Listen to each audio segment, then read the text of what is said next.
ओम नमः शिवाय। शिव जी सदा सहाय। ओम नमः शिवाय। गुरु जी सदा सहाय। जय गुरु जी। शुक्राना गुरु जी। संगत जी, आज सबसे पहले गुरु जी के दरबार के दर्शन कर लो।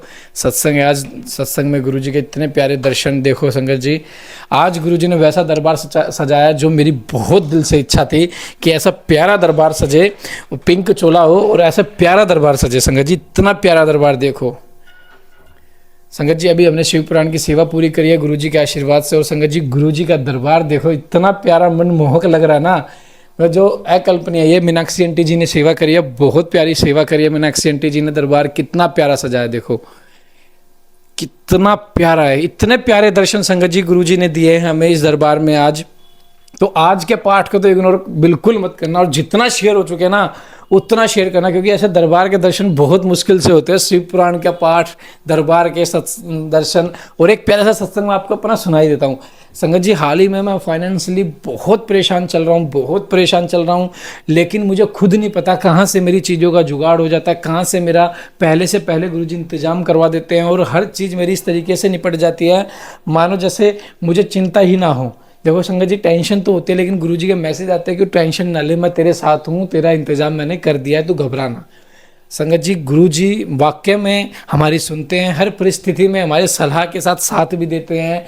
मेरा प्यारा सा शुक्राना सत्संग यही है कि गुरुपा ने मुझे बहुत संभाला है, फाइनेंशियली भी, मेंटली भी, फिजिकली भी।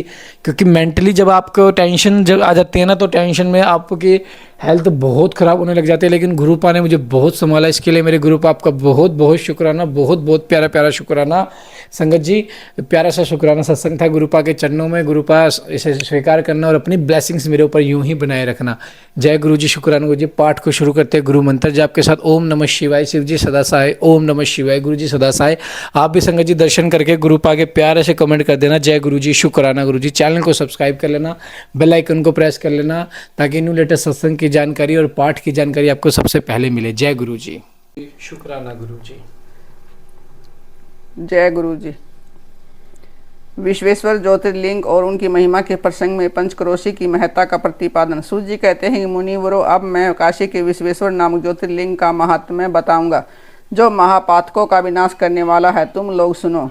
इस भूतल पर जो कोई भी वस्तु दृष्टिगोचर होती है, वह सच्चिदानंद स्वरूप निर्विकार एवं सनातन ब्रह्म रूप है। अपने केवल्य भाव में ही रमने वाले उन अद्वितीय परमात्मा में कभी एक से दो हो जाने की इच्छा जागृत हुई।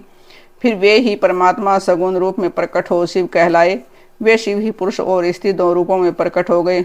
उनमें जो पुरुष था उनका नाम शिव हुआ, और जो स्त्री हुई उसे शक्ति कहते हैं। उस सच्चिदानंद स्वरूप शिव और शक्ति ने स्वयं अदृष्ट रहकर स्वभाव से ही दो चेतनों, प्रकृति और पुरुष की सृष्टि की। मुनिवरों, उन दोनों माता पिताओं को उस समय सामने न देखकर वे दोनों प्रकृति और पुरुष महान संशय में पड़ गए। उस समय निर्गुण परमात्मा से आकाशवाणी प्रकट हुई, तुम दोनों को तपस्या करनी चाहिए, फिर तुमसे परम उत्तम सृष्टि का विस्तार होगा। ये प्रकृति और पुरुष बोले, प्रभो शिव, तपस्या के लिए तो कोई स्थान है ही नहीं, फिर हम दोनों इस समय कहाँ स्थित होकर आपकी आज्ञा के अनुसार तप करें। तब निर्गुण शिव ने तेज के सारभूत 5 कोस लंबे चौड़े शुभ एवं सुंदर नगर का निर्माण किया, जो उनका अपना ही स्वरूप था। वह सभी आवश्यक उपकरणों से युक्त था। उस नगर का निर्माण करके उन्होंने उसे उन दोनों के लिए भेजा। वह नगर आकाश में पुरुष के समीप आकर स्थित हो गया। तब पुरुष श्रीहरि ने उस नगर में स्थित हो सृष्टि की कामना से शिव का ध्यान करते हुए बहुत वर्षों तक तप किया।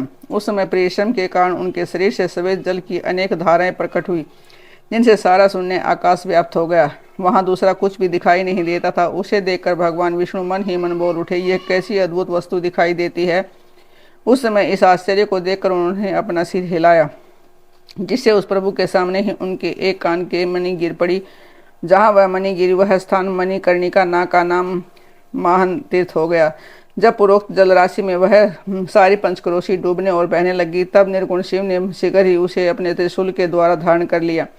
फिर विष्णु अपनी पत्नी प्रकृति के साथ वहीं सोए। तब उनकी नाभि से एक कमल प्रकट हुआ, और उस कमल से ब्रह्मा उत्पन्न हुए। उनकी उत्पत्ति में भी शंकर का आदेश ही कारण था। तदंतर उन्होंने शिव की आज्ञा पाकर अद्भुत सृष्टि आरंभ की। ब्रह्मा जी ने ब्रह्मांड में 14 भवन बनवाए। ब्रह्मांड का विस्तार महर्षियों ने 50 करोड़ योजन का बताया है। फिर भगवान शिव ने यह सोचा कि ब्रह्मांड के भीतर कर्म पास से बंधे हुए प्राणी मुझे कैसे प्राप्त कर सकेंगे। यह सोचकर उन्होंने मुक्तदायिनी पंचक्रोशी को इस जगत में छोड़ दिया। यह पंचक्रोशी काशी लोक में कल्याणदायिनी, कर्म बंधन का नाश करने वाली, ज्ञानदाते तथा मोक्ष को प्रकाशित करने वाली मानी गई है। अतः ये मुझे परम प्रिय है। यहाँ स्वयं परमात्मा ने अविमुक्त लिंग की स्थापना की है। अतः मेरे अंशभूत हरे, तुम्हें कभी इस अक्षेत्र का त्याग नहीं करना चाहिए। ऐसा कहकर भगवान हर ने काशीपुरी को स्वयं अपने त्रिशूल से उतार कर मृत लोक के जगत में छोड़ दिया। ब्रह्मा जी का एक दिन पूरा होने पर जब सारे जगत का प्रलय हो जाता है, तब भी निश्चय ही इस काशीपुरी का नाश नहीं होता। उस समय भगवान शिव इसे त्रिशूल पर धारण कर लेते हैं और जब ब्रह्मा द्वारा पुनः नई सृष्टि की जाती है, तब इसे फिर से वे उस बोतल पर स्थापित कर देते हैं। कर्मों का कर्षण करने से इस पुरी को काशी कहते हैं। काशी में अवमुक्तेश्वर लिंग तथा सदा विराजमान रहता है। वह महापात की पुरुषों को भी मोक्ष प्रदान करने वाला है। मुनीश्वर अन्य मोक्षदायक धर्मों में सारूप्य आदि मुक्ति प्राप्त होती है। केवल इस काशी में ही जीव को साजुष्य नामक सर्वोत्तम मुक्ति सुलभ होती है।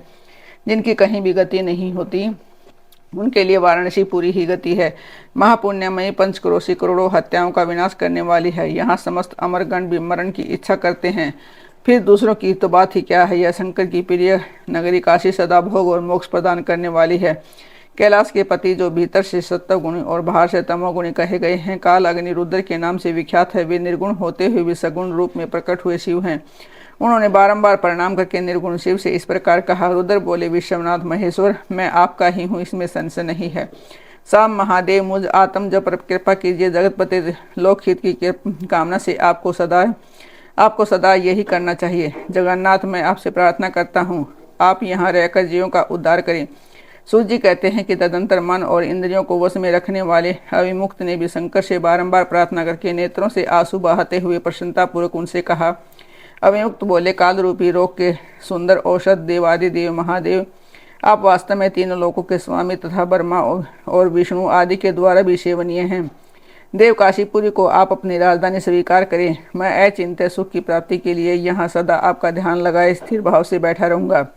आप ही मुक्ति देने वाले तथा संपूर्ण कामनाओं के पूरक हैं, दूसरा कोई नहीं है। अतः आप परोपकार के लिए उमा सहित सदा यहाँ विराजमान रहें। सदाशिव आप समस्त जीवों को संसार सागर से पार करें। हर मैं बारंबार प्रार्थना करता हूँ कि आप अपने भक्तों का कार्य सिद्ध करें। सूत जी कहते हैं कि ब्राह्मणों, जब विश्वनाथ में भगवान शंकर से इस प्रकार प्रार्थना की, तब सर्वेश्वर शिव समस्त लोगों का उपकार करने के लिए वहाँ विराजमान हो गए। जिस दिन से भगवान शिव काशी में आ गए, उसी दिन से काशी सर्वश्रेष्ठ पूरी हो गई।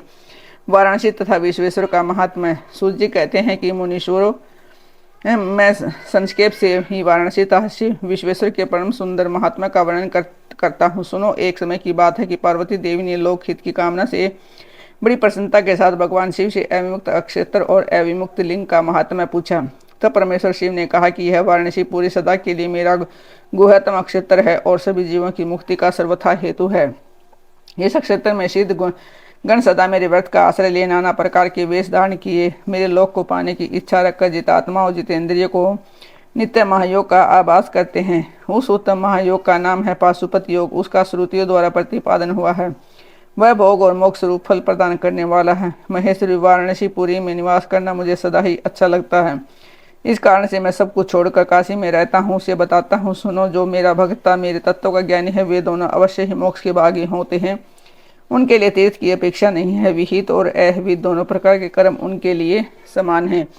उन्हें जीवन मुक्त की ही समझना चाहिए। वे दोनों कहीं भी मरे परंतु मोक्ष प्राप्त कर लेते हैं। यह मैंने निश्चित बात कही है। सर्वोत्तम शक्ति देवी ओं में इस परम उत्तम अविमुक्त तीर्थ में जो विशेष बात है, उसे तुम मन लगाकर सुनो। सभी वर्ण और समस्त आश्रमों के लोग, चाहे वे बालक, जवान या बूढ़े कोई भी क्यों न हो, यदि इस पुरी में मर जाए तो मुक्त हो ही जाते हैं। इसमें संशय नहीं है। स्त्री पवित्र हो या पवित्र कुमारी हो या विवाहिता, विधवा हो या वंध्या, रज, सवला, प्रसूता, संस्कारहीना अथवा जैसी तैसी कैसी ही क्यों न हो, यदि इस अक्षेत्र में मरी है तो अवश्य ही मोक्ष की भागिनी होती है। इसमें संदेह नहीं है। सवेदज, अंडज, अदुबीज तथा जयारुज प्राणी जैसे यहाँ मरने पर मोक्ष पाते हैं, वैसे कहीं भी नहीं पाता। देवी, यहाँ मरने वाले के लिए न ज्ञान की अपेक्षा है, न भक्ति की, न कर्म की आवश्यकता है, न दान की, न कभी संस्कृति की उपेक्षा है, न ही धर्म की और न नाम कीर्तन पूजन तथा उत्तम जाति की भी उपेक्षा नहीं है। जो मनुष्य मेरे इस मोक्षदायक क्षेत्र में निवास करता है, वह चाहे जैसे मरे उसके लिए मोक्ष की प्राप्ति सुनिश्चित है। प्रिय मेरा यह दिव्य गुह्य से भी गुह्यतर है। ब्रह्मा आदि देवता भी इसके महात्मा को नहीं जानते, इसलिए यह महान नक्षत्र अविमुक्त नाम से प्रसिद्ध है, क्योंकि नैमिष आदि सभी तीर्थों से यह श्रेष्ठ है। यह मरने पर अवश्य मोक्ष देने वाला है। धर्म का सार सत्य है, मोक्ष का सार समता है तथा समस्त नक्षत्रों एवं तीर्थों का सार यह अविमुक्त तीर्थ है। ऐसी विद्वानों की मान्यता है। इच्छा अनुसार भोजन, शयन, क्रीड़ा तथा विविध कर्मों का अनुष्ठान करता हो मनुष्य यदि इस अविमुक्त तीर्थ में प्राणों का परित्याग करता है तो उसे मोक्ष मिल जाता है। जिसका चित्त विषयों में आसक्त है और जिसने धर्म की रुचि त्याग दी है, वह भी यदि इस अक्षत्र में मृत्यु को प्राप्त होता है तो पुनः संसार बंधन में नहीं पड़ता। फिर जो ममता से रहित, धीर, सत्वगुणी, दम्भहीन, कर्म कुशल और कर्तापन के अभिमान से रहित होने के कारण किसी भी कर्म का आरंभ न करने वाले हैं, उनकी तो बात ही क्या है, वे सब मुझ में ही स्थित हैं। इस काशीपुरी में शिव भक्तों द्वारा अनेक शिवलिंग स्थापित किए गए हैं। पार्वती वे संपूर्ण अभिष्टों को देने वाले और मोक्षदायक हैं। चारों दिशाओं में 5-5 कोस फैला हुआ यह क्षेत्र अविमुक्त कहा गया है। यह सब ओर से मोक्षदायक है। जीव को मृत्युकाल में यह क्षेत्र उपलब्ध हो जाए तो उसे अवश्य ही मोक्ष की प्राप्ति होती है। यदि निष्पाप मनुष्य काशी में मरे तो उसका तत्काल मोक्ष हो जाता है, और जो पापी मनुष्य मरता है वह कायवहियों को प्राप्त होता है। उससे पहले यातना का अनुभव करके ही पीछे मोक्ष की प्राप्ति होती है। सुंदरी जो इस मुक्त क्षेत्र में पातक करता है वह हजारों वर्षों तक भैरवी यातना पाकर पाप का फल भोगने के पश्चात ही मोक्ष पाता है। 7 कोटि कल्पों में भी अपने किए हुए कर्म का क्षय नहीं होता। जीव को अपने द्वारा किए हुए शुभ अशुभ कर्म का फल अवश्य ही भोगना पड़ता है। केवल अशुभ कर्म नरक देने वाला होता है, केवल शुभ कर्म स्वर्ग की प्राप्ति कराने वाला होता है। शुभ और अशुभ दोनों कर्मों से मनुष्य योनि की प्राप्ति बताई गई है। अशुभ कर्म की कमी और शुभ कर्म की अधिकता होने पर उत्तम जन्म प्राप्त होता है। शुभ कर्म की कमी और अशुभ कर्म की अधिकता होने पर अधम जन्म की प्राप्ति होती है। पार्वती, जब शुभ और अशुभ दोनों ही कर्मों का क्षय हो जाता है तब जीव को सच्चा मोक्ष प्राप्त होता है। यदि किसी ने पूर्व जन्म में आदरपूर्वक काशी का दर्शन किया है तभी उसे इस जन्म में काशी में पहुंचकर मृत्यु की प्राप्ति होती है। जो मनुष्य काशी जाकर गंगा में स्नान करता है उसके क्रियामान और संचित कर्म का नाश हो जाता है, परंतु प्रारब्ध कर्म भोगे बिना नष्ट नहीं होता, यह निश्चित बात है। जिसकी काशी में मुक्ति हो जाती है उसके प्रारब्ध कर्म का भी अक्षय हो जाता है। प्रिय, जिसने एक ब्राह्मण को भी काशीवास बना करवाया है वह स्वयं भी काशीवास का अवसर पाकर मोक्ष का लाभ करता है।